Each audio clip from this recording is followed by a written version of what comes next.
Easterlies o mainit na hangin galing Pacific Ocean patuloy na nakakaapekto sa Southern Luzon, Visayas at Mindanao. Severe tropical storm Tapa na dating Lani nasa labas ng PAR 910 km kanluran ng extreme Northern Luzon. Asahan ng scattered rain at thunderstorm sa Eastern Visayas at Caraga, sa habang isolated showers naman sa malalaking bahagi ng bansa.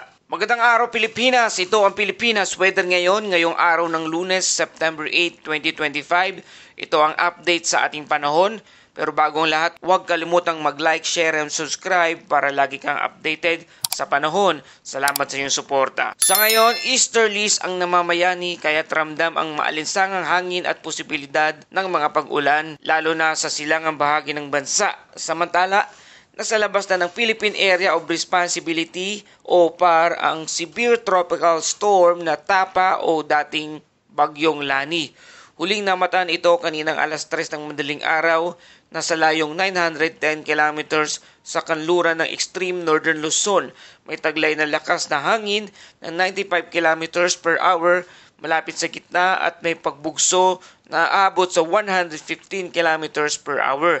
Kumikilos pa kanluran sa hilagang kanluran sa bilis na 15 kilometers per hour. Bagamat wala sa loob ng PAR si Tapa o posibleng patuloy pa rin itong hihilahin ang moisture na nagpapalakas ng ulan sa ilang bahagi ng bansa. Sa Eastern Visayas at Caraga, asahan ang maulap na kalangitan na may kasamang kalat-kalat na pag-ulan at thunderstorm. Dahil dito may banta ng flash flood at landslide lalo na kung magtatagal o lalakas ang buhos ng ulan. Sa Metro Manila, Calabarzon, Mimaropa, Bicol Region at natitirang bahagi ng Visayas at Mindanao, bagyang maulap hanggang maulap ang kalangitan na may isolated rain shower at thunderstorm. Posible ring magkaroon ng flash flood o landslide kapag tumama ang malakas na thunderstorm. Sa natitirang bahagi ng Luzon, bagyang maulap hanggang maulap ang kalangitan na may mga localized thunderstorm. Karaniwan sa ganitong setup ang biglang ulan sa hapon o gabi at laging magdala ng payong sa bawat lakad. At para sa ating wind and coastal waters, para naman sa Southern Luzon, mararanasan ang banayan na katamtamang hangin mula silangan hanggang timog silangan at bahagyang maalon hanggang katamtamang dagat na abot na 0.6 hanggang 1.5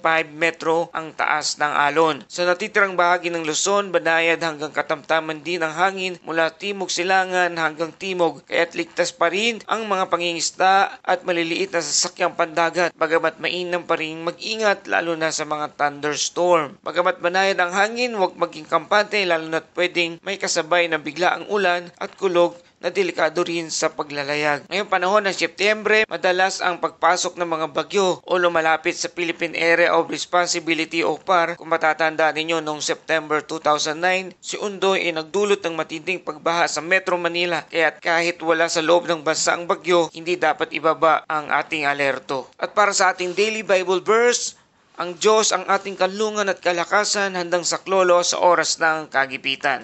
Mula sa Awit 46 verse 1. Para sa detalyadong impormasyon at pinakabagong updates, bisitahin lamang ang official website ng pag-asa.dost.gov.ph. At yan po ang ating kabuang ulat, panahon ngayong araw ng Lunes, September 8, 2025. Maging alerto po tayo at maging handa at huwag kalimutang i-like, share, and subscribe ang Pilipinas Weather ngayon. Para sa tuloy-tuloy na update, maraming pong salamat sa inyong pagtangkilik. Magandang araw!